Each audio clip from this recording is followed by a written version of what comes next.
আপনি কত লোড দিবেন আমি সেটা বলতে চাচ্ছি। একজন ব্যক্তির উপরে আপনি কত লোড দিবেন, সেজন্য আপনি আর 2-4 জন চৌকস লোক বের করে কিছু রেসপন্সিবিলিটি শেয়ার করেন। আমি মনে করি দরকার হলে একজন প্রতিমন্ত্রী দেন স্বরাষ্ট্র মন্ত্রণালয়, কারণ বিরাট পেরিফেরি, বিরাট জুরিডিকশন। এইটা মুক্তিযুদ্ধের বিপক্ষের শক্তি। এই আমি বলছি এটা একটা বিভাজন তৈরি করা। কেন বলি, পাক্কা 20 আর 10-এ 30 বছর আসেন আপনি। 30 বছর মানে শেখ হাসিনার 2 টার্মের ক্ষমতায় 15 আর 5, বেগম খালেদা জিয়া 10 বছর ক্ষমতায় ছিল, 3 বার প্রধান। কি মনে হয়? না দেখেন, যে 16টি, আপনাকে ধন্যবাদ এবং দর্শক শ্রোতাকে ধন্যবাদ, রাজশাহী বিভাগকে ধন্যবাদ। ব্যাপারটা হলো যে অধ্যাদেশগুলো নিয়ে বিতর্ক আছে, মানুষের আকাঙ্ক্ষা আছে, জানার আকাঙ্ক্ষা আছে, সেগুলো আগে মীমাংসা করা উচিত ছিল। কারণ সংসদীয় যে কমিটি করছে, সেই কমিটিতে অপোজিশন লিডার তিনি কিন্তু বলেছেন কমিটি করেন, কিন্তু অর্ধেক অর্ধেক। তো অর্ধেক অর্ধেক হয় নাই, কিন্তু 10-12 জনের কমিটি হয়েছে, সেখানে 7 জন 5 জন হয়েছে। হ্যাঁ, এবং জামাতের 5 জন এবং 7 জন বিএনপির সংসদ 5 জন না, আরো কম ছিল, যাই হোক। হ্যাঁ হ্যাঁ, কিন্তু ওখানে 12 জনের কমিটি। তো এখানে অন্তত আমি আশ্চর্য হলাম যে যেগুলা এই যে আপনার মোটামুটি টাইম বার হয়ে গেল, বা যেগুলো আলোচনা আসলো না, এই কমিশনের ভিতর থেকে কেউ মুখ খুললো না। তো অপোজিশন লিডার আছে যে এই সমস্যা কেন হবে না, বা আলোচনা হয়েছে। এই শুক্রবার সংসদ অধিবেশন শেষে প্রধান বিরোধী দল এই অভিযোগগুলো করেছে যে কার্যনির্বাহী পরিষদে এই আলোচনা হয়েছিল, কিন্তু সরকার সেগুলো ফ্লোরে আনেনি। যেটা তাদের কথা না, সেটা যে ভাষা বলেছে যে সমঝোতাটা রক্ষা করে নাই, নিশ্চয়ই সমঝোতা হয়েছিল। এই সমঝোতা কি হয়েছিল জানি না। তো এখন যেটা বাইরের থেকে শুনি যে মেইনলি কমিশন যেগুলা অধ্যাদেশ হয়েছে, ধরেন ওইটা আছে, গুম কমিশন আছে, এরকম যে কমিশন, গুম কমিশনের মতন এরকম একটি আলোচিত এবং সবচেয়ে যেটি নিয়ে সবচেয়ে বেশি আলোচিত হচ্ছে সেটা হচ্ছে যে বিএনপির মতন একটি দল, যে দলের সবচেয়ে বেশি নেতাকর্মীরা গুম হয়েছেন, জামাত ইসলামেরও হয়েছে, কিন্তু সেই দলটি কিভাবে গুম কমিশন বাতিল করলো? না দেখেন, এটা আমার জানা মতে শুক্রবার শেষের দিকে এটা পাস হয়েছে। এইটা পাস হয় নাই, পাস। জি বলেন। যাই হোক, আমার কাছে অনলাইনে যেটা ডাউনলোড করছি, যেটা হয়েছে সেটা হলো এইটা ট্রাইব্যুনালের বিচার ব্যবস্থাপনার জন্য বিচার করবে ট্রাইব্যুনাল, এরকম ভাবে সেই অধ্যাদেশটা পাস করা হয়েছে। আর কিন্তু মূল যেটা অধ্যাদেশ ছিল গুম কমিশন, সেটি বাতিল করা হয়েছে। না, সেটা বাতিল করা তো হবেই, কারণ হচ্ছে আগেরটাও আছে আমার কাছে, পরেরটাও আছে। আগেরটাই বলা হয়েছে যে ট্রাইব্যুনাল অথবা বিচারিক আদালতে বিচার হবে। আর এখানে বলা হয়েছে দুটো জিনিস ডেফিনেশন, এটা হলো মানবতা বিরোধী। গুম যদি করা হয় সে মানবতা বিরোধী হিসাবে, এটা মানবতা বিরোধী হবে এবং এটা ট্রাইব্যুনালে বিচার হবে। এবং আরেকটা জিনিস আসছে যে একটা তদন্ত, ওই কি নাম দিছে, যে ওই মানবাধিকার কমিশন, সেই কমিশন তদন্ত করবে। আর এরা বলছে না, এই সংসদীয়টা বলছে ট্রাইব্যুনাল এটা যেভাবে তদন্ত করে ট্রাইব্যুনাল তদন্ত করবে। সেটা তো গেল অপরাধ।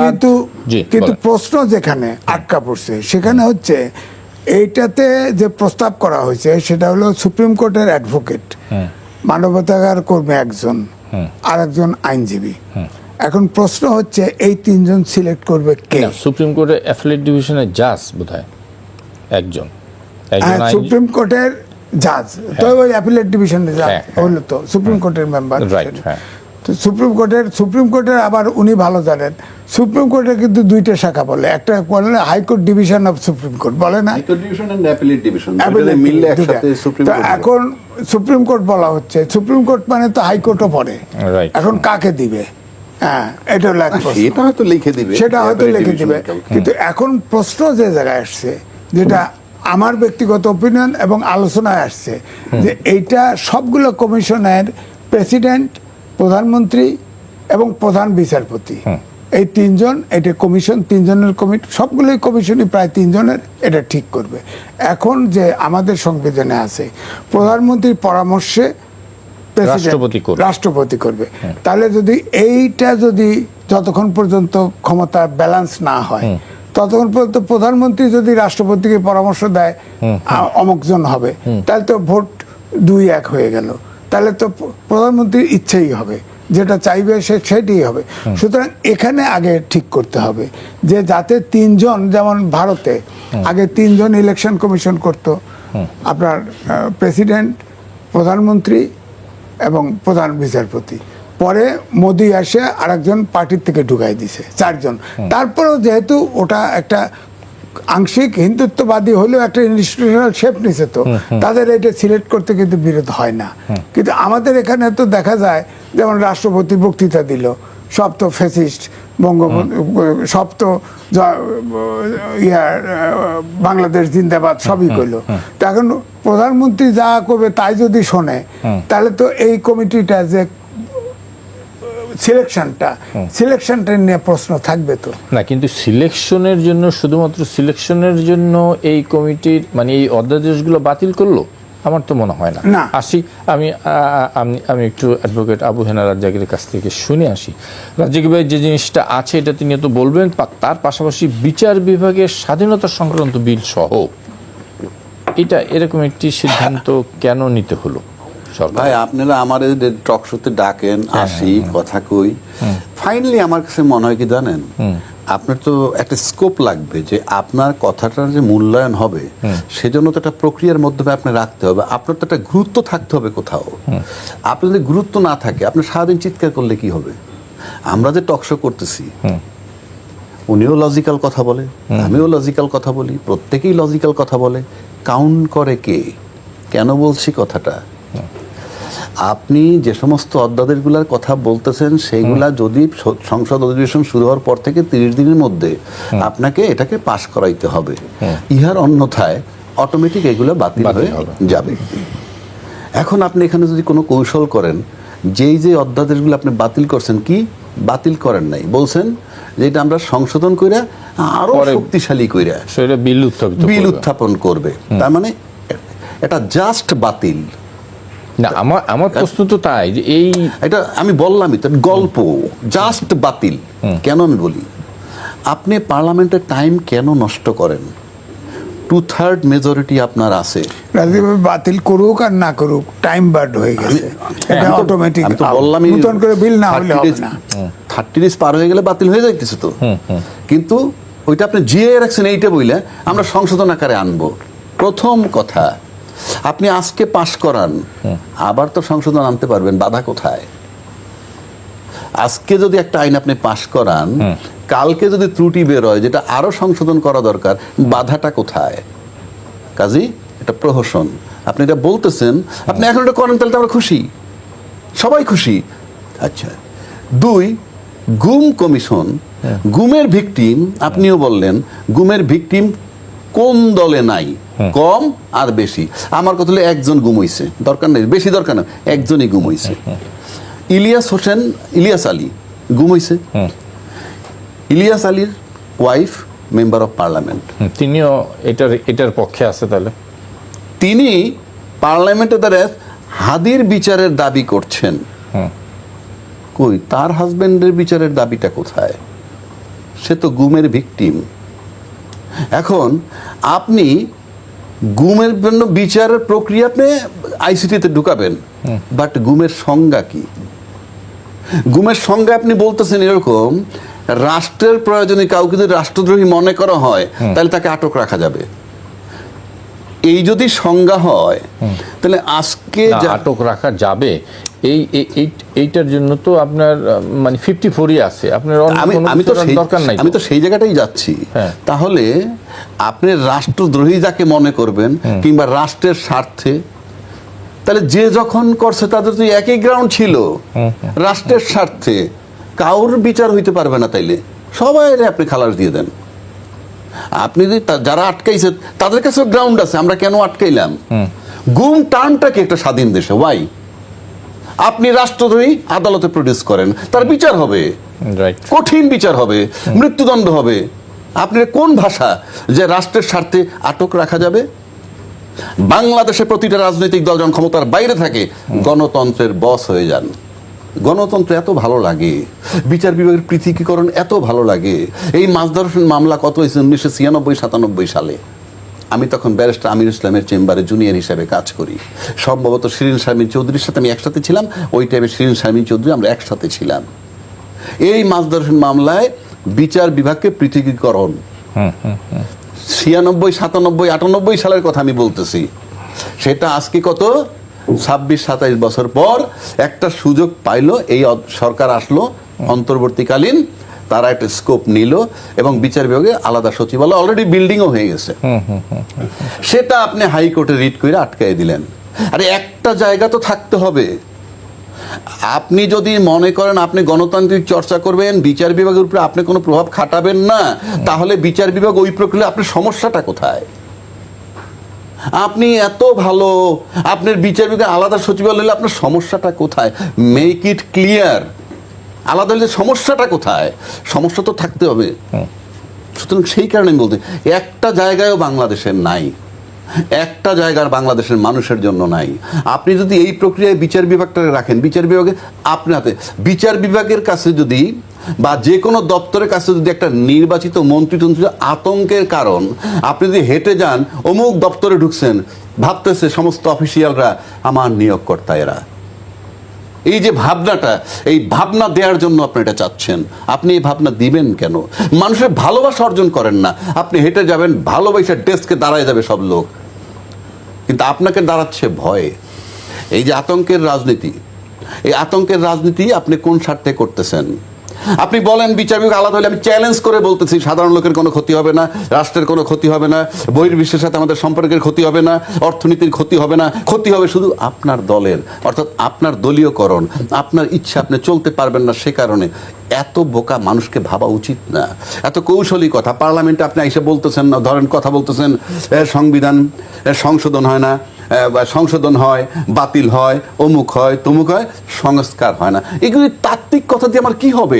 জনগণ কি চায়, দেশ কি চায়, আপনি সেইখানে থাকেন। আপনার 31 দফার ভিতরে আছে সংস্কার কমিশন গঠন করবেন, তো আপনি সংশোধন কমিশন তো লেখেননি। I am throwing a challenge. সংস্কার যখন হয় না, তাহলে সংস্কার কমিশন কেন আপনার? সংশোধন কমিশন লেখেন নাই কেন আপনার 31 দফায়? তারপরে যখন নির্বাচনী ইশতেহার, সেখানেও লেখছেন সংস্কার, সংবিধান সংস্কার করার জন্য যা যা করা দরকার, সংবিধান সংশোধন লেখেননি কেন? এই তো তাত্ত্বিক কথা আপনার যেভাবে মন চায় বলতে পারতেন, অনলি বিকজ অফ 2/3 মেজরিটি। আমি সেই জন্য বলতেছি, আপনি প্রতি মিনিটে আমাদের অনেক টাকা খরচ হয়। Don't waste the time of parliament. আপনারা 2/3 মেজরিটি যা সিদ্ধান্ত নেবেন, 1 সপ্তাহ 15 দিন রেডি করবেন, সংসদ ওপেন করবেন, আধা ঘন্টায় সব পাস। আপনারা দেশের হামের টিকা আনেন, আপনার দেশের তেল সংকট দূর করেন। উই ওয়ান্ট টু সি এই দেশে সেই জায়গাটা আপনারা যান। আপনাদের সেদিকে একজন স্বরাষ্ট্রমন্ত্রীর কথা যদি আমি বলি, ফর এক্সাম্পল, তার ফাংশনটা কি, তার মেইন কাজগুলো কি? দেখেন, পাসপোর্ট অ্যান্ড ইমিগ্রেশন তার, এবং সড়ক, নৌ, আকাশ, তিনটেই পোর্ট, সবগুলা তার। বর্ডার সিকিউরিটি ফোর্স তার, একটা বর্ডার। তারপরে যদি আপনি আসেন, ফায়ার ব্রিগেড তার, জেলখানা তার, হ্যাঁ, মাদক তার, নিয়ন্ত্রণ অধিদপ্তর, চোরাচালানি তার, সবকিছু আপনি আপনি ভাবতে পারেন সেখানে একটা প্রতিমন্ত্রীও নাই। একজন সালাউদ্দিন সাহেব অনেক চৌকস, আমি দেখতেছি, উনি প্রমাণ করতেছেন যে ওনার চেয়ে ড্যাশিং কোনো লোক পার্লামেন্টে বিএনপির নাই। কিন্তু আমার প্রশ্ন এখানে না, একজন ব্যক্তিকে মাননীয় প্রধানমন্ত্রীর দৃষ্টি আকর্ষণ করতে চাই, আমি ধরে নিয়েছি সে খুব চৌকস। কিন্তু আমি যে দপ্তরগুলোর কথা বললাম, এখানে মাদক, এখানে যখন একজন ডাক্তারের কাছে চাঁদা চাচ্ছে, একজন ডাক্তার, মানবতার ডাক্তার বলা হয় তাকে, এখন পর্যন্ত সে আসামি গ্রেপ্তার হয় নাই। সেখানে আচ্ছা, সেখানে গিয়ে ধরেন যুবদলের লোকেরা বলতেছে এ আমাদের লোক না, বিএনপির নাম ভাঙায়। আপনি যাবেন কেন ভাই? ইট is not your task, it is the task of administration, police, স্বরাষ্ট্রমন্ত্রী। না, পুলিশ তো ওনার জিডি নেয় নাই। এই যে নেয় নাই, এটা তো স্বরাষ্ট্রমন্ত্রীর নলেজে গেছে। আপনি যখনই গেছে, তারপরে এখনো গ্রেপ্তার হয়েছে কিনা আমি জানি না। আমি বলতে চাচ্ছি পার্লামেন্টের একটা মারাত্মক জায়গা, আবার মারাত্মক নাই জন্য আমি 2/3 মেজরিটি পেয়েছি, সুতরাং আমার কাছে জিরো। আমি আবারও বলছি, এই parliament zero, wastage of time. কারণ আমার কথার কোনো মূল্যই নাই যখন আপনাদের সিদ্ধান্তে করবেন। সেক্ষেত্রে হামের টিকা কি অন্তর্বর্তীকালীন সরকার তারা 12টা বাজায় গেছে, কেনে নাই, টাকা মাইরে গেছে গিয়ে। হ্যাঁ, টিকা আনতে লাগে কয়দিন? এই যে টিকা শুনতেছি, এখন পর্যন্ত কি বলছে আমরা টিকা আনছি? বলুক। মানে টিকা ঢাকায় কালকে থেকে শুরু হয়েছে অলরেডি। ভালো কথা। তেল হয়েছে, আপনি স্টেটমেন্ট দেন তেলের সংকট, পৃথিবীর সবাই বলতেছে তেলের সংকট আছে, আমাদের দেশে তেলের সংকট নাই। পার্লামেন্টে শুনলেই তেলের সংকট নাই। তো এই করুণ অবস্থা কেন? ওই দিকে মনোযোগ দেন, ডোন্ট ওয়েস্ট ইউর টাইম। এটা সরকার নৈতিক দায়িত্ব। কেউ আবার বলে বিরোধী দল এই দাবি তুলে না। কেন তুলবে সে? বিরোধী দলের রেসপন্সিবিলিটি কি? তারপর তো ডিপেন্ডই করেন না আপনি। না, বিরোধী দলের তো রেসপন্সিবিলিটি অবশ্যই। কথাটা শেষ বোঝার চেষ্টা করেন। আমি যদি বলি যে ভাই পার্লামেন্ট, বিরোধী দল যদি বলে আমরা পার্লামেন্ট আলোচনা দরকার নাই, 2/3 মেজরিটি, আপনি যা ইচ্ছা তাই করতেছেন, আপনি তেলের সংকট দূর করেন, করতে তো হবে তার। এটা বলতে হবে কেন? আমার দায়িত্ব নাই? আমি 2/3 মেজরিটি নিয়ে পার্লামেন্টে আমার যা মন চাই তাই কইতে পারবো? তাহলে আমার তেলের কথা আরেকজনের বলতে হবে কেন? তেল নাই, আপনি দেখতেছেন না? কথার কথা বলছি আমি, না ক্লিয়ার। আমি সুতরাং সেই কারণে আমি বলতেছি একটা জায়গা মানুষের থাকতে হয়। আপনি বিচারক নিয়োগ অধ্যাদেশটা পর্যন্ত বাতিল করে, সেটি অবশ্য উনি আজকে বলেছেন, আইনমন্ত্রীও বলেছেন যে বিচারীয় স্বাধীনতা সংক্রান্ত আইনমন্ত্রী সেদিন পার্লামেন্টে কি বলছে শুনবেন? নতুন বলতেছে আমাদের দেশে এত দক্ষ জিনিস হয়েছে, দুইটা জিনিস আমরা এখন, আগে ছিল আমাদের শুধু একটা, ফরেন রেমিটেন্সের জন্য গার্মেন্টস, এখন আমাদের আরেকটা হয়েছে, সেটা হলো সংবিধান বিশেষজ্ঞ।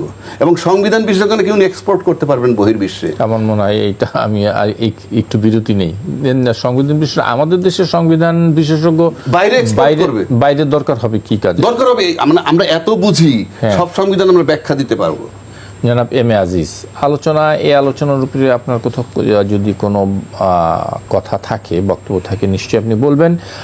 আমি একটু অন্য আরেকটি নতুন প্রসঙ্গ আপনার কাছে দিতে চাই যে সংসদে তো এক ধরনের চলছেই, বিরোধী দল বিশেষ করে 11 দল, জামাত সহ 11 দল, তারা ঘোষণা দিয়েছে যে তারা রাজপথে আন্দোলন করবে। বিশেষ করে আজকে একটি অনুষ্ঠানে ডক্টর শফিক জামাতের আমিন বলেছে বিএনপি ফ্যাসিস্ট জামানায় ফিরে যেতে চাচ্ছে, 11 দল তাদেরকে ফিরে যেতে দিবে না, প্রয়োজনে তারা রাজপথে আন্দোলন করবে। আপনার কি মনে হয়, তাহলে রাজপথ উত্তপ্ত হচ্ছে? না, উত্তপ্ত হবে না আমার ধারণা। না, উত্তপ্ত হবে না, এরকমই হবে। কারণ আমি যেটা বলছি, যেটা রাজ্জাকি ভাই বলতেছে, অনেক কথার সাথে আমি একমত, কিন্তু প্রশ্ন হচ্ছে গণতান্ত্রিক সমাজে বিরোধী দল এবং সরকারি দল ডান হাত আর বাঁ হাত আলাদা করা যাবে। যদি গণতন্ত্র চর্চাটা যদি হয়, আমরা তো সেটাই প্রত্যাশা করি। হ্যাঁ, আমরা অনেক কিছু করেছি আজিজ ভাই, প্রত্যাশা তো আমাদের শেষ ছিল না। গণভোটের রায়ও বাস্তবায়ন হয় নাই, সেই 133টা অধ্যাদেশ যেটা মানে জারি করলো অন্তর্বর্তীকালীন সরকার, সেগুলো আইনে পরিণত করলেন না। বেছে আপনি বিচার বিভাগের স্বাধীনতা, গুম কমিশন, ব্যাংকার্স বিল অ্যাসোসিয়েশন সহ বিভিন্ন কিছু আপনি এমন করে করলেন, যেটা নিয়ে এখন নানাবিধ আলোচনা হচ্ছে। আলোচনা থাকবে, ভালো করে করলেও এর ভিতরে ফুটো বার করানোর চেষ্টা হতো, এটাই নিয়ম আমাদের বাংলাদেশ। তো এটা অর্থাৎ সরকারি দল বিরোধী দলের দোষ ধরবে, বিরোধী দল সরকারি দলের দোষ ধরবে। আপনি বলেন যে বিরোধী দল, ধরেন বিরোধী দল 11 দল, তারা তো সংসদীয় সংস্কার কমিশনও আছে, সংসদীয় কমিটিতেও আছে। তো কমিটির ভিতরে সুরাহা করুক, আর না হলে সেগুলো ফ্যাসিস্ট হয়। আমাদের দেশে উদাহরণ আছে, আপনি ধরেন যারা 2/3 মেজরিটি যারা পেয়েছে, তারা কিন্তু শেষে স্বৈরশাসক হয়েছে, এটা ঠিক। সেখানে বিরোধী দল কখনো আগে ছিলই না বলা যায়। ধরেন আপনার বাকশাল যে হলো, তার আগে বিরোধী দল ছিলই না ধরেন বলা যায়, হয়ে গেছে। তারপরে ধরেন 91 থেকে ঠিক মতো চললো না, 2/3 মেজরিটি চললো না, ঠিক মতো চললো না। এখন ধরেন শেখ হাসিনার 3বার, এটাও তো চললো না, ফ্যাসিস্ট হয়ে গেল, শেষ পর্যন্ত ফ্যাসিস্ট হয়ে গেল। তো এই জন্য বলছি যে এখানে সরকারি দলকে বেশি সংবেদনশীল হওয়া উচিত ছিল। আমি এই জন্যই প্রথমে বলছি যে 16টি অধ্যাদেশ বিতর্কিত হবে, সেগুলোই আগে তাদেরটা উপস্থাপন করা উচিত ছিল। করুক সংসদে, কমিটিতে আছে, কমিটির লোক যদি ওটা যদি কোনো যুক্তি দিয়ে থাকে সেগুলো প্রয়োজনে তারা ডিবেটের সময় উত্থাপন করুক, বিরোধী দলকে আলোচনা করতে দিক। আমার বক্তব্য হচ্ছে যেহেতু প্রক্রিয়া নিয়ে সমস্যা, আমি আগেও বলেছি, আপনি সব অধ্যাদেশ করলেন, জুলাই গণ অভ্যুত্থান, জাতীয় গণ অভ্যুত্থান, এটা আদেশ দিয়ে করলেন কা?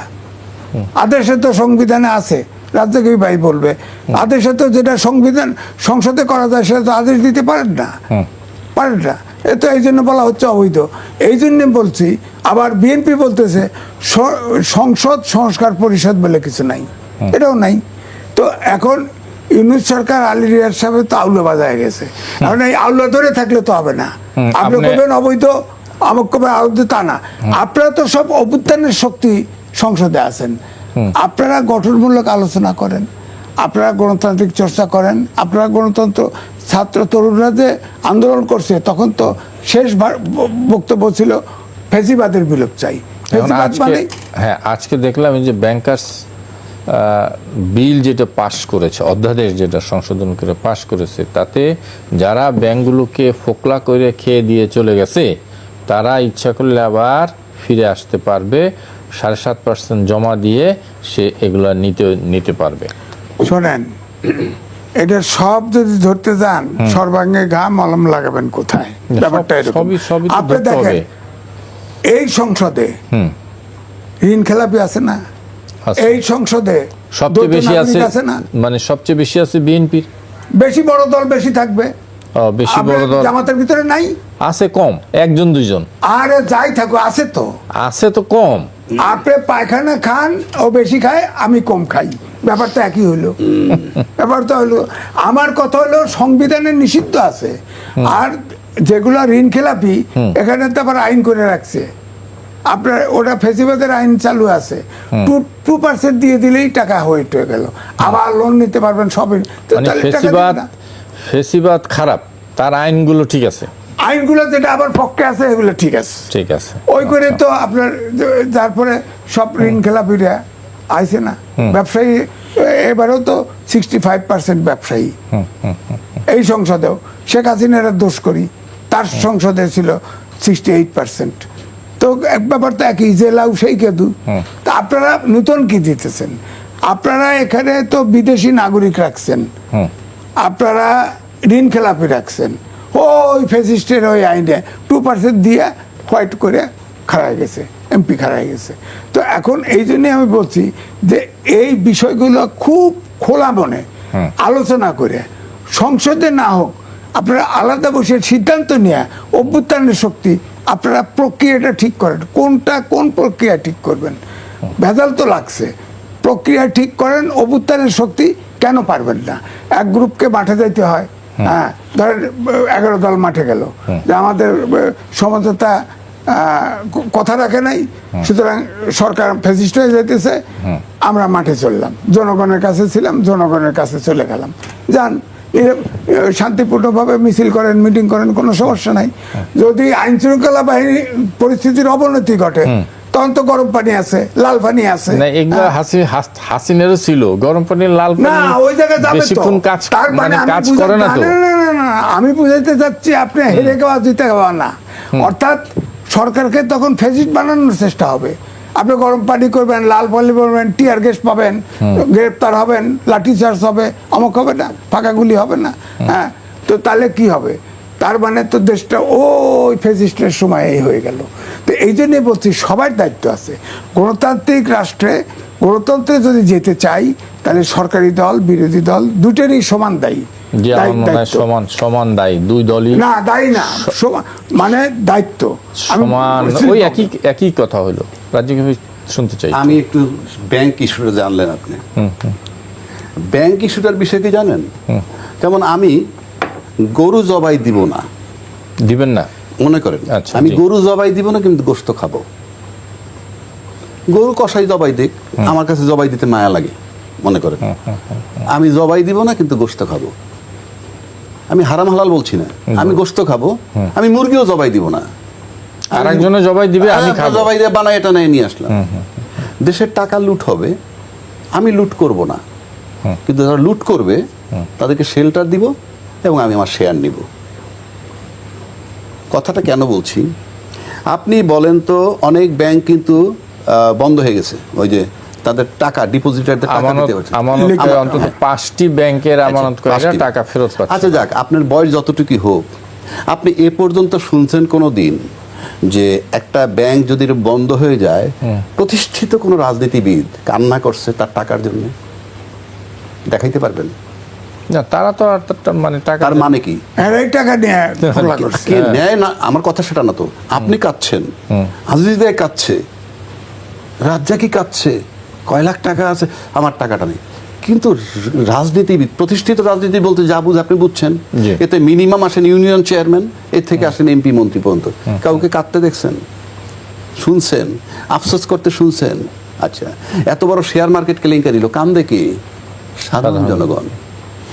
তার মানে এই যে ব্যাংক রিশিডিউল করার মানে কি? ব্যাংক রিশিডিউল করার মানে আসো, আইসা তোমাদেরকে বৈধতা দিলাম, কাজ করো ফ্রি অফ কস্ট। যদি ফ্রি অফ কস্ট হয়, আমি কেন এই সুযোগ দিব তারে? না, ওই যে বলছে যে 7.5% আমার স্বার্থ কি? আমার স্বার্থ, রাজনীতিবিদ যদি ভাবে যে তার স্বার্থ নাই, তাহলে তো এই জিনিসটা হইতোই না, কখনোই হইতো না। কারণ সবসময় রাজনীতিবিদদের শেল্টারে এই ব্যাংক তসরুফ হয়, শেয়ার মার্কেট তসরুফ হয়, এবং যারা করেন তারা কি পরিমাণ ইসের সাথে ইনভলভ আপনি সেটা তো নিজে আমার চেয়ে ভালো জানেন। এখানে আরেকটা কথা বলি আপনাকে, আমাদের দেশে জন্মের পর থেকে, মানে জন্মের পর থেকে যখন বুঝ হইছে, তখন থেকে এই দেশে স্বাধীনতার পক্ষ শক্তি বিপক্ষ শক্তি। আমি আপনাকে দুইটা এক্সাম্পল দিয়ে বুঝাবো, যেটা কিছু না, বোগাস ডিভিশন করা। আমি সম্প্রতিকালে একটা ঘটনা বলি আপনাকে। পিছনে যদি যাই, জিয়াউর রহমান সাহেবের খেতাব নিয়ে কারাকারি হয়েছে, তার খেতাব দিব উনি মুক্তিযোদ্ধা না, যারাই করুক বুঝে নিবেন, আওয়ামী লীগ করেছে। আচ্ছা, তারপরে খালেদা জিয়াকে, বেগম খালেদা জিয়াকে মাইনরিটি লড়তে বের করে দিয়েছে, সে কিন্তু মুক্তিযোদ্ধা পত্নী। আচ্ছা, যখন এই মুক্তিযোদ্ধা খেতাব কেড়ে নেওয়া হয়, তখন পার্লামেন্টে ছিল আওয়ামী লীগ, হর্তাকর্তা 2/3 মেজর, মানে পুরোটাই। ওই কমিউনিটির মধ্যে মুক্তিযোদ্ধা ছিল না? নিশ্চয়ই ছিল। তো একটা মুক্তিযোদ্ধার যারা নাজেহাল করে, তখন তার বক্তব্য ছিল কি? দলের বিপক্ষে যায়, মানে বুলশিট, বুলশিট।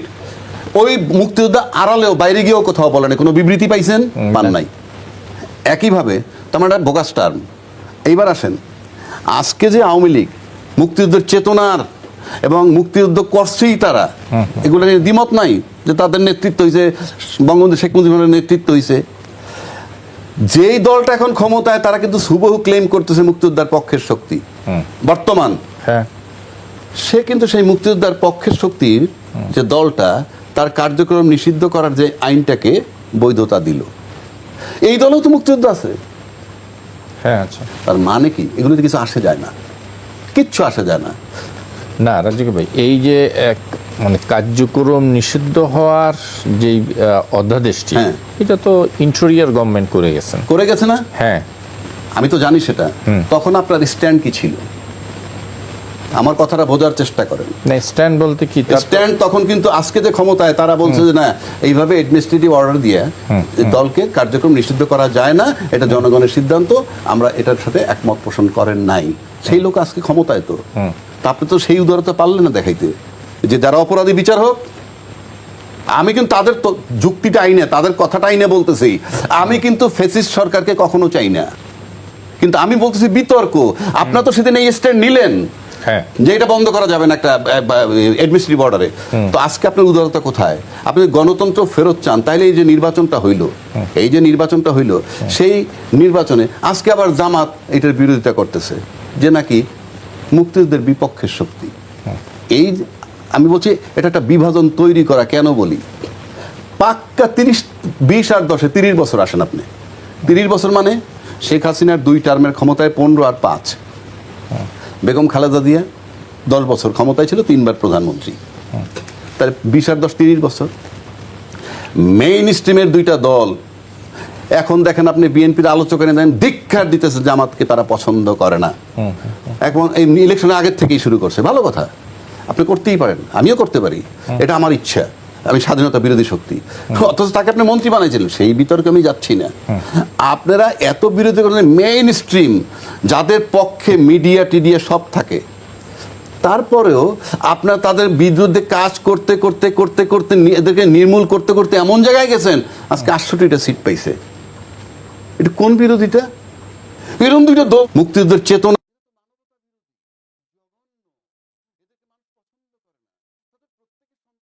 যদি বিরোধিতা করে তাহলে এই দলটা 68টা সিট পায় কেমন? আবার এটা তো মানবতা বিরোধী, মানবতা বিরোধী আন্তর্জাতিক অপরাধ ট্রাইব্যুনালে পছন্দ করে না। তাদের যেই ব্যক্তিদেরকে ফাঁসি দিল কি পপুলারিটি নাকি ইঞ্জিনিয়ারিং ফর্মুলায় ব্যথা লাগাবেন নির্বাচন নাকি সত্যি সত্যি তারা পপুলার? অনেকগুলো প্রশ্ন আমার কাছে। তার মানে এই সমস্ত নাটক আর চলবে না বাংলাদেশে। স্বাধীনতার পক্ষ শক্তি বিপক্ষ শক্তি আপনি যতই চালান, আপনি আমার যে চাকরি তাই বলতে পারেন, মেইন স্ট্রিমের দুইটা দল যাদেরকে পছন্দ করে না তারা 68টা সিট পায় কেমনে? আজকে জামাতের আমির, তার বাড়িতে 5 বছর জাতীয় পতাকা উঠবে বিরোধী দলের নেতা হিসাবে। আপনি কোন পদের বিরোধিতা? এত ক্ষমতা আপনাদের। জামাতের সবচেয়ে ডিমেরিট ছিল একটাই, জামাতের বিরুদ্ধে মিডিয়া, জামাতের বিরুদ্ধে প্রশাসন, আর জামাতের বিরুদ্ধে বিজনেস অলিগার্ক। আর এরা বিরোধিতা করে এই কারণে বিরোধিতা করে যে এরা আসলে পরে যে সমস্ত জিনিসগুলায় ঝামেলা হবে, ঘুষ বন্ধ হবে, টাকা চোরাচালান হবে না, এই সমস্ত কতগুলা এইটাকে কাভারেজ দেওয়ার জন্য এইটাকে ঢাইকে রেখে অন্য ইস্যু নিয়ে আসে। এটা আমার ব্যক্তিগত ধারণা। তা না হলে মেইন স্ট্রিমের দুটো দল কন্টিনিউয়াস তাদের বিরুদ্ধে, আবার টক শোতে দেখি নির্লজ্জের মতো এসে বলে যে মন্ত্রী বানাইছিলেন কেন? প্রয়োজন ছিল। কি ধরনের কথা? আমি তো নিবই না। এত বিরোধী 68 সিট পায় কেমনে সেইটার কৈফিয়ত দিতে হবে স্বাধীনতার পক্ষের শক্তি যারা তাদেরকে। জনাব এম এ আজিজ, আমি বিরতির আগে বলছিলাম যে এই প্রশ্নের অবতারণা করে গেছেন অ্যাডভোকেট আবু হেনা রাজ্জাকী, যে ভোটের আগে এই যখন ইন্টেরিয়র গভর্নমেন্ট আওয়ামী লীগকে কার্যক্রম নিষিদ্ধ ঘোষণা করলো, সেই সময় বিএনপির শীর্ষ নেতারা সকলেই এর বিরোধিতা করেছেন। এখন পার্লামেন্টে বসে তারা ওই বিলটাই পাশ করলেন।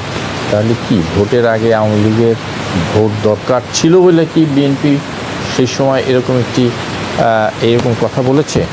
এখন এসে ঠিক ওই কাজটি আবার করলো? আমার কাছে অনেক কিছু মনে হয়।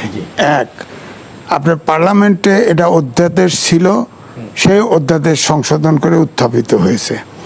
সেটা হচ্ছে অর্থাৎ আওয়ামী লীগ নিষিদ্ধ রেখে সন্ত্রাসবিরোধী আইন, এটা হলো আরো কঠিন করেছে। হ্যাঁ, কঠিন করলো। মানে কি, এই আমব্রেলার ভিতরে সব দল পড়লো। জামাতকে নিষিদ্ধ করতে পারে বিএনপি, আওয়ামী লীগ যদি কোনদিন ফিরে আসে এটা বিএনপিকে নিষিদ্ধ করতে পারে, সবাইকে নিষিদ্ধ করতে পারে। ব্যাপারটা তো ওপেন হয়ে গেল। এখন প্রশ্ন আমি বলতেছি যে আপনাদের সংসদীয় কমিটি, আগেই বলছিলাম 12 জনের 7 জন বিএনপি, 5 জন জামাত, ওখানে ওই সংসদে যখন এই বিল পাস হলো তখন জামাতের লোক ওয়াকআউট করলো না, খালি এনসিপি বাড়ায় গেল। কারণটা কি? না আজ ভাই, আমি আপনার এই কথার সাথে ঠিক আছে, আমি এই কথার সাথে আমি একমত পোষণ করেই আমি বলছি যে আপনার বিএনপি এই বিচারিতা কেন করলো? তাহলে আপনি ভোটের ইলেকশনের আগে আপনি যখন ইন্টেরিয়র গভর্নমেন্ট যখন বলল যে এই আওয়ামী লীগের কার্যক্রম নিষিদ্ধ, তখন আপনি বলেছিলেন, বহু জায়গায় বহু নেতা একই কথা বলেছে যে কোনো আদেশ দিয়ে তারা এইটা কার্যক্রমের বিরোধী, তারা সেটা চায় না। বলেছি গণতান্ত্রিক সমাজে কোন দল আর একটি দলের নিষিদ্ধ চাইতে পারে না, এটা আমি বারবার বলি, আমি এখনো বিশ্বাস করি। তাই রাজনৈতিকভাবে রাজনীতিকে মোকাবেলা করা উচিত, নেপালের মতো করতে পারতো। যাই হোক, আমার বক্তব্য হচ্ছে এখানে যে ওই যে সংসদীয় কমিটি, সেখানে জামাত ছিল, নিশ্চয়ই জামাতের সমঝোতার কারণে এটাকে ছেড়ে দিছে। না, জামাত তো এইটার বিপক্ষে কখনো বলে নাই। জামাত এটা চাইছে, জামাতও চাইছে, বিএনপিও চাইছে, রাইট, সেটাই তো বলি আমি। কিন্তু সমঝোতা কমিটি না, বিএনপি তো এর আগে উল্টো কথা বলছে, জামাতের সাথে অভ্যুত্থানের শক্তি কমিটি বসছে, কমিটির বসে হয়তো আপোষ সভা হয়েছে, অনেকটা রাখে নাই, এটা রাখছে। আপনি তাহলে আগে ওই কথা কেন বলেছিলেন ইলেকশনের আগে যে অধ্যাদেশ দিয়ে কোনো রাজনৈতিক কার্যক্রম নিষিদ্ধ করার বিপক্ষে চাই আমরা, বিপক্ষে কেন বলেছিলেন? আপনার তখন ভোট দরকার ছিল আওয়ামী লীগের। সিম্প্যাথি নেওয়ার জন্য কি আওয়ামী লীগের ভোটারদের কাছে এই কথা বলেছিলেন? না, তা না। এখন আমি বলতেছি যে এখানে আপনি ভোট তো এক এক জায়গায় প্রার্থী আকারে ভোট এক এক জায়গায় একরকম হয়েছে, কিন্তু জামাতের ভোট শেষের দিকে এসে কমছে, কারণ তার তাফালিংয়ের পরিমাণটা বেশি গেছে। কারণ টিকিট, আমি মুসলমান, আমি বেচতে যাইতে চাই, জামাতের কাছে টিকিট রয়েছে, তাহলে আমি কেমনে ভোট দেবো বলেন আপনি? জামাতের কাছে টিকিট রয়েছে, আমি ভোট দেবো কেমনে? আমি তো মুসলমান, আমি তো বেচতে যেতে চাই, টিকিটটা তো উনি মালিক। বিএনপির লোকজন টিকিট বিক্রি করছে, খালি জামাত করে না একা। ওটা হলো তারা কইছে বলে এরকম দু একজন হয়তো ফাঁক দিয়ে কইতে পারে, কিন্তু আমার বক্তব্য হলো যে এই সংসদে যখন এই আইনটা করলো তখন জামাত কেন বুঝলো না যে এই আইনটা তাদের ভিতরে প্রয়োগ হতে পারে? তারা তো আগেও নিষিদ্ধ হয়েছে। ও, তার মানে গা সওয়া হয়ে গেছে নাকি? নিষিদ্ধ তারা তো হয়েছে আগেও, তারা জানে। মানে একবার প্রস্টিটিউট, সুতরাং তার লজ্জা নাই, ব্যাপারটা তো এরকম হয়। তাহলে আমার প্রশ্নটা ছিল এক জায়গায়, সেটা হলো না, সেটা হচ্ছে আমার বক্তব্য এই জায়গায় যে হ্যাঁ, ইলেকশন আগে কইছে, আমিও বলছি, আমি আমারটা স্টিক করি, কারণ আমি পার্টির দুই আনার কোনো পদে নাই, আমি আমারটা বলেই যাব। কিন্তু হয়তো আমার বক্তব্য হলো একই কথা বলতেন আবার, মানে পদে থাকলে সংসদের যেটা মানে বলেছে যে কার্যক্রম করেছে একই, হ্যাঁ, আমি ওই পদেই বলতাম, রাইট, ওইটাই বলতাম।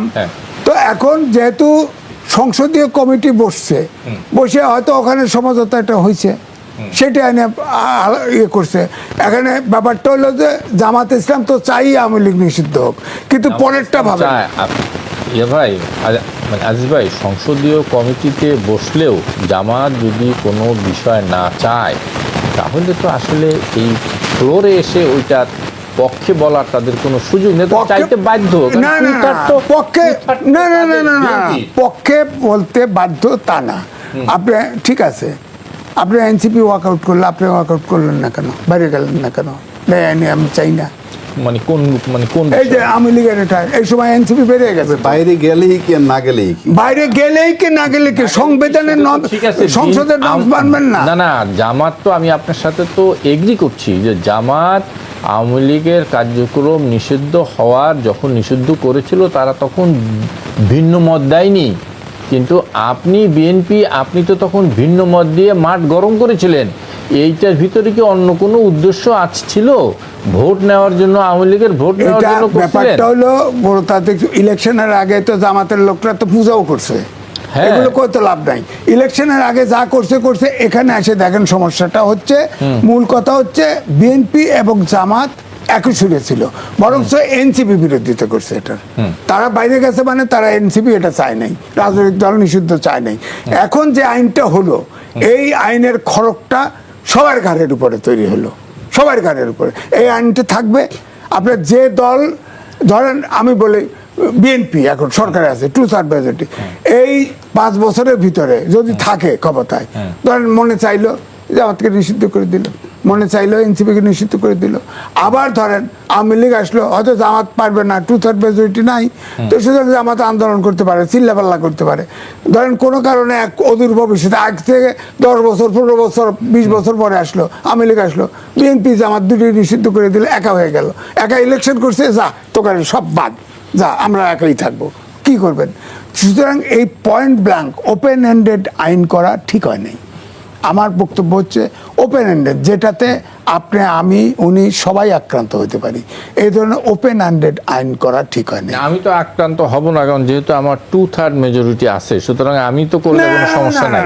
এই যে আপনি কথা বলতে, 2/3 মেজরিটি পৃথিবী থাকতে তো নাই, বাংলাদেশ থাকতে তো নাই, বাংলাদেশ স্বাধীন হয়েছে, বাংলাদেশ থাকবে একদিন না একদিন। আপনি বলেন 1% আওয়ামী লীগের ভোটার যারা লুটতরাজ করছে, খুন খারাপি করছে, ওরা চলে গেছে, বাকিরা রয়ে গেছে না?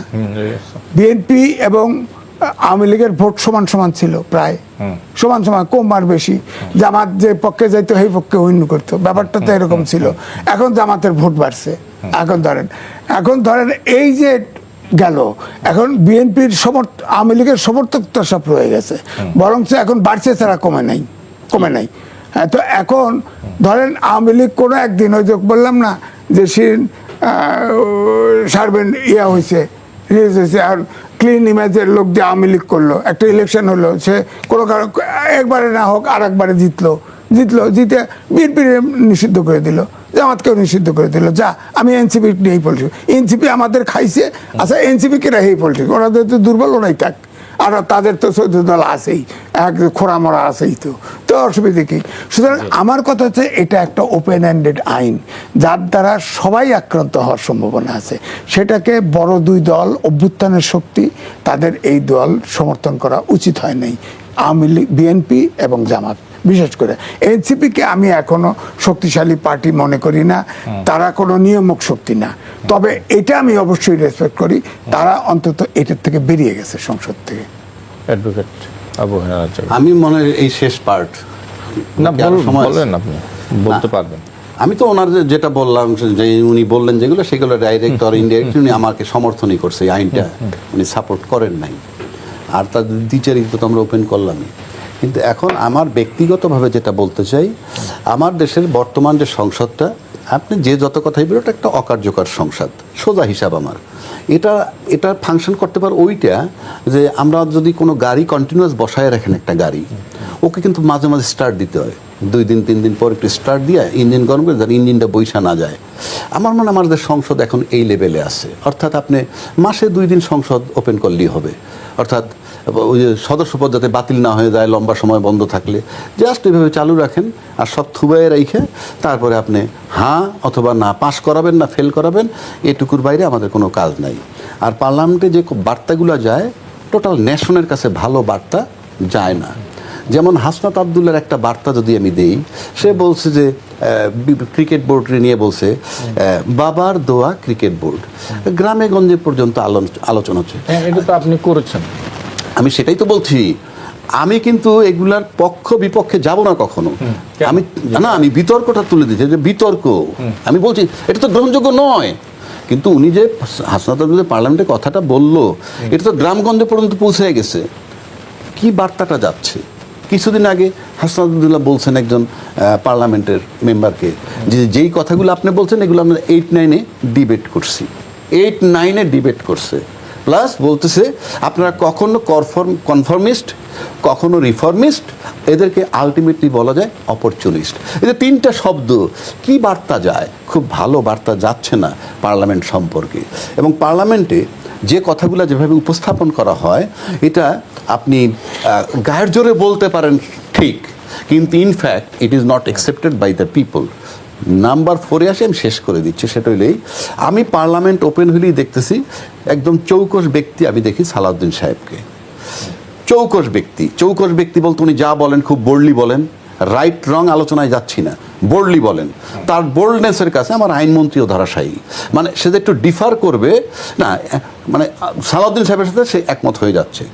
আমি দোষগুণ বলছি না, আমার কথা হচ্ছে even in absence of prime minister উনি কিন্তু প্রতিরক্ষা মন্ত্রণালয়ের দায়িত্ব পালন করবেন, সশস্ত্র বাহিনী বিভাগ উনি দেখবেন, সব দায়িত্ব যখন ওনার কাছে, উনি নিঃসন্দেহে একটা চৌকস ব্যক্তি, ডিপেন্ডেবল পারসন। কিন্তু একজন স্বরাষ্ট্রমন্ত্রীর যে ডিপার্টমেন্টগুলো বললাম, সেই passport and immigration, border, fire service, কারাগার, সেই জায়গাগুলায়, কারণ উনি কত দিক দেখবেন। নাম্বার 1, তারেক রহমান সাহেবের, প্রধানমন্ত্রী সাহেবের উচিত নৈতিক দায়িত্ব, দলের ভিতরে কি আর কেউ নয়, অন্তত 2-4টা লোকরে আবার তুলে আনেন, খুঁজে বের করেন, এনে আপনি অন্তত স্বরাষ্ট্র মন্ত্রণালয়ের একজন প্রতিমন্ত্রী দেন মিনিমাম, কারণ ওটা একটা বিরাট সেক্টর। আমার মনে হয় যে এটা আপনার আমার দায়িত্ব না। না, আমাদের বলার অধিকার আছে, বলার অধিকার আছে, কিন্তু আমি কিভাবে রাষ্ট্র চালাবো, মন্ত্রী পরিষদ কিভাবে গঠন করব, আমরা সাজেশন দিতে পারবো না। না, আপনি দিতে পারবেন না। কেন? এটা তো আমি বুঝি। না, সাধারণ রাষ্ট্রীয়ভাবে না, পার্লামেন্টারি গণতন্ত্রে পার্লামেন্টারি যে পারবো না, কালেকটিভ লিডারশিপ। না, কালেকটিভ রেসপন্সিবিলিটি। হ্যাঁ, কালেকটিভ রেসপন্সিবিলিটি। 2, আমরা যে আলোচক, আমাদের বলার অধিকার আছে, আপনি মানবেন কি মানবেন না ভিন্ন কথা। একটা লোকের উপরে আপনি কত লোড দিবেন, আমি সেটা বলতে চাচ্ছি। একজন ব্যক্তির উপরে আপনি কত লোড দিবেন, সেজন্য আপনি আর 2-4 জন চৌকস লোক বের করে কিছু রেসপন্সিবিলিটি শেয়ার করেন। আমি মনে করি দরকার হলে একজন প্রতিমন্ত্রী দেন স্বরাষ্ট্র মন্ত্রণালয়, কারণ বিরাট পেরিফেরি, বিরাট জুরিডিকশন। এইটা সেই অর্থে বলছি, আমি কোনো খারাপ অর্থে বলছি না। We can advice. বুঝতে পারছি।